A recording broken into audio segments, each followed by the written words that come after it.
Please do it again. Please do it again. I can talk about like Charlie, hours. just go get some more drinks. I love your houses. I can talk about Edelgard for like 2.5 hours. A criminal. I can do that too. Alright guys, I have a question for you. How many of you guys are fans of the restaurant KFC? Alright, if you raise your hand, sorry to say your opinion is wrong. There's a tier list on my channel called Fast Food Tier List. I think we ranked it at the bottom. But anyway, if you want more information about that, go to my YouTube channel, J-Man Films. Anyway, despite me hating KFC, I think the Colonel Sanders is really, really cool. He's basically an anime character. And I'm going to explain like his lore and stuff. Because there's a lot to it. Anyway, let's begin. Let's talk about his early life. That's not a picture of him, that's a cosplayer. Just letting you guys know. The Colonel Sanders was born on September 9th, 1890, Henryville, Indiana. When he was 6 years old, his dad died. He was left in charge to take care of his younger brother and sister. Before the age of 10, he worked as a railroad fireman, a streetcar conductor, a farmer, and an insurance salesman. Before we were out of elementary school, he already worked 4 jobs. Crazy. After living an adult life for his entire childhood, the Colonel got married at 18 years old to his childhood sweetheart, Josephine. Josephine gave birth to their first child within a year. 19 years old, and he already has a kid. Then Josephine left the Colonel and took the kid. Let me explain why. It's because he was a fighter. The Colonel loved to fight, and he fought at work. He lost a lot of jobs. He lost his railroad firefighter job because he got into a fist fight with an engineer. He was also dismissed at a Justice of the Peace court after beating his own client with a chair.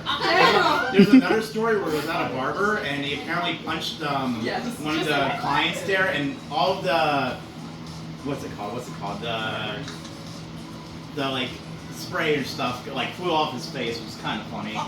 Not being able to hold a job caused Josephine to get annoyed, and that's what caused her to leave. So the Colonel sought revenge, actually. The Colonel was mad that his wife left with the kid, so he devised a plan to kidnap his kid and multiple other kids as well, for some reason. I don't know why.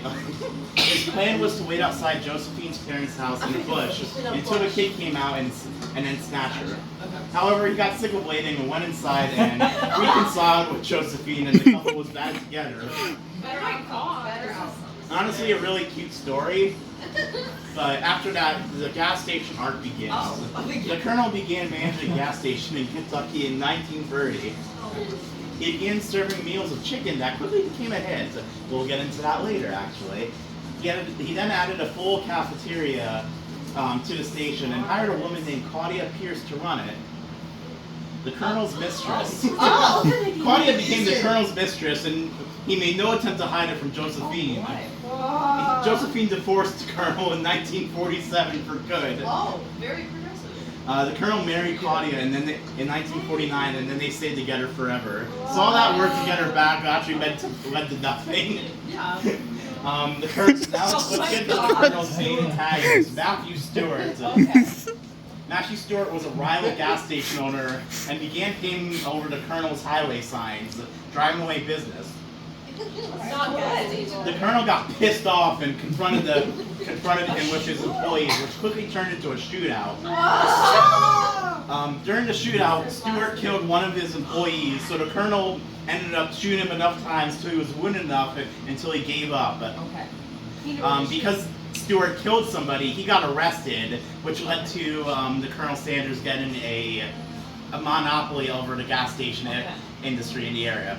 Another story that I didn't put in the slideshow, but the Colonel got into another shootout where 2 rival gang members were having a shootout outside his yard, and the Colonel got pissed off, woke up and went outside in his underwear and started shooting him away.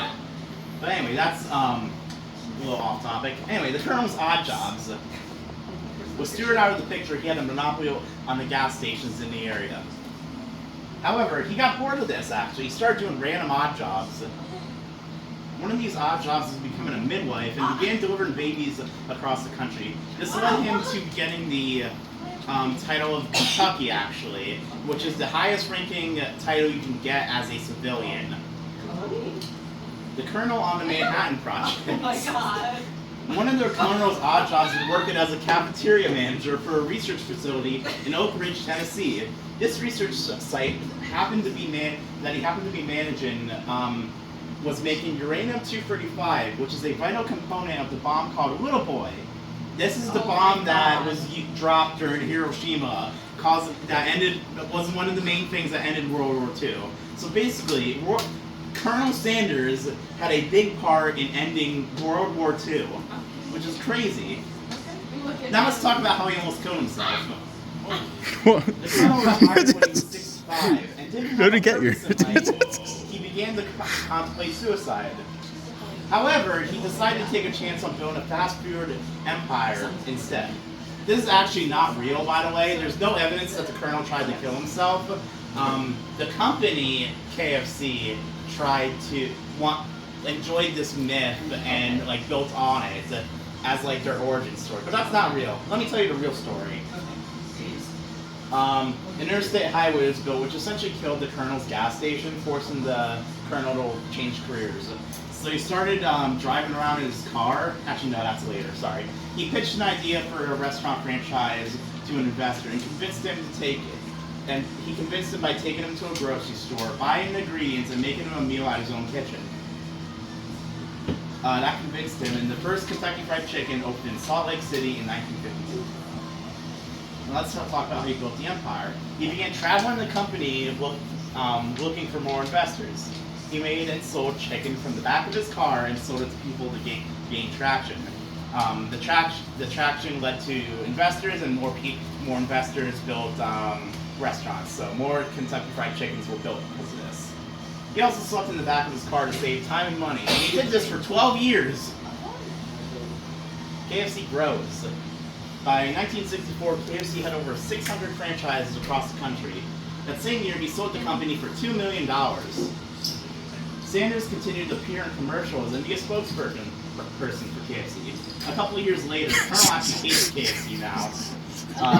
The company sold for $240 million, much more than the $2 million he originally sold it for, and he got pissed off about that. He tried to make it another fast food restaurant with his image, but he didn't actually own his image anymore, the face of KFC. He doesn't own that anymore, it's kind of weird.